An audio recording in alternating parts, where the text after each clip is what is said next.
Praise the lord. పవిత్రుడును నిర్దోషి నిష్కల్మషుడు పాపులలో చేరక ప్రత్యేకముగా ఉన్నవాడు అయిన యేసు క్రీస్తునకు మహిమయు ఘనతయు ప్రభావములు యుగయుగములు కలుగునుగాక. మీకు రక్షణ, స్వస్థత, మహిమ, పరలోకము కలుగునుగాక. ఈ దినపు యేసయ్య జీవపు మాట.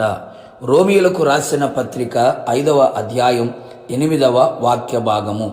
క్రీస్తు మన కొరకు చనిపోయెను. యేసయ్య కల్వరి ప్రేమకు ఆకర్షితులై కల్వరి శిలువ చెంతకు చేరి కల్వరి శిలువ నీడలో నిలిచి తన శిలువను మోయుచు యేసయ్యను వెంబడించుచున్న కల్వరి శిలువ యోధులారా, యేసయ్య మన కొరకు, మనందరి కొరకు, ప్రపంచములో ఉన్న ప్రతి మానవాళి కొరకు యేసు చనిపోయెను.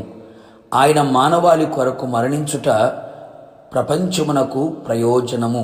నిజమే ప్రియులారా, యేసయ్య మన కొరకు చనిపోకుండా ఉంటే ఈ రక్షణ సంతోషం మనకు లేదు. పాపమునకు ప్రాయశ్చిత్తము లేదు. మానవునికి పరిశుద్ధత లేదు. అతి పరిశుద్ధ స్థలములో ప్రవేశం లేదు అని చెప్పుటలో సందేహమేమీ లేదు. ఆదాము నిబంధన మీరి ఆజ్ఞకు లోబడక అతిక్రమించినందున ఏదెనులో కోల్పోయిన ప్రతి ఆశీర్వాదమును రెండవ ఆదాముగా దిగివచ్చిన యేసయ్య మరణము ద్వారా ఇప్పుడు మనం పొందుచు ఉన్నాము. ఇది నగ్న సత్యమై ఉన్నది. మంచివారి కొరకు ఎవడైనా ఒకవేళ తెగింపవచ్చును. కానీ మనము బలహీనులమై ఉండగా, భక్తిహీనులమై కనబడుచుండగా, పాపులమై నిలిచి ఉండగా, శత్రువులమై ఉండగా ఆయన యుక్త కాలమున మన కొరకు చనిపోయెను. ఆయన శిలువలో ధారపోసిన ఆ అమూల్యమైన రక్తము వలన ఇప్పుడు నీతిమంతులుగా తీర్చబడి మరింత ఉగ్రత నుండి రక్షింపబడుదుము. దేవునితో సమాధానపరచబడిన వారమై ఉన్నాము.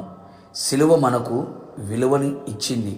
శిలువ లేనిదే మనకు సింహాసనం లేదు.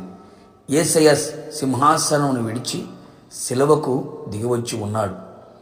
అంతేకాక మరణం యొక్క బలము గల వానిని, అనగా అపవాదిని, తన శిలువ మరణము ద్వారా నశింప చెయ్యుటకును, జీవిత కాలమంతయు మరణ భయము చేత దాస్యమునకు లోబడిన వారిని విడిపించుటకు ఆయన కూడా రక్తమాంసంలో పాలివాడై మన కొరకు చనిపోయెను.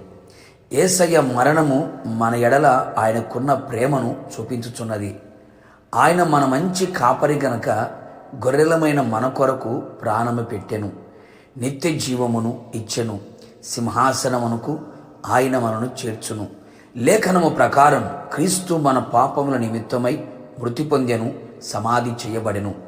పాపము లేనివాడు, పాపము చేయనివాడు, పాపము ఎరుగనివాడు, పాపులలో చేరనివాడు, నిర్దోషి నిష్కల్మషుడు పవిత్రుడని యేసయ్య మన కొరకు చనిపోయి మన ఆత్మకు రక్షణ, ఆత్మకు, మనస్సుకు, శరీరానికి స్వస్థత, సమాధానము, ఆశీర్వాదము, మహిమయు, నిత్యజీవము, తండ్రితో సమాధానము, ఆయన శరీరములో అవయములుగా మారుటకు ధన్యత అనుగ్రహించి ఉన్నాడు. కావున ఇక మీదట జీవించు మనము మన కొరకు కాక మన కొరకు మృతి పొందిన యేసయ్య కొరకు జీవించుచు సిలువ వేయబడిన క్రీస్తును ప్రకటించుచు పరలోకమునకు సిద్ధపడెదము. ప్రార్థన. పాపుల రక్షకుడైన యేసునాథ, నీ పరిశుద్ధమైన పాదములకి స్తుతి స్తోత్రములు చెల్లించుచు ఉన్నాం.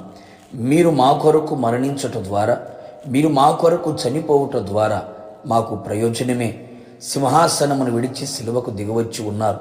పరలోకమును విడిచి మా కొరకు రిక్తులుగా ఈ లోకానికి దిగవచ్చి సర్వమానవాళి పాప పరిహారార్థమై కలువరి సిలువల రక్తాన్ని చిందించి ప్రాణము పెట్టి ఉన్నారు. మీ రక్తము ద్వారా మా ఆత్మకు రక్షణ కలుగుచున్నది, శరీరమునకు స్వస్థత కలుగుచున్నది, పోగొట్టుకున్న మహిమను తిరిగి పొందుకోవడానికి సహాయపడుచున్నది.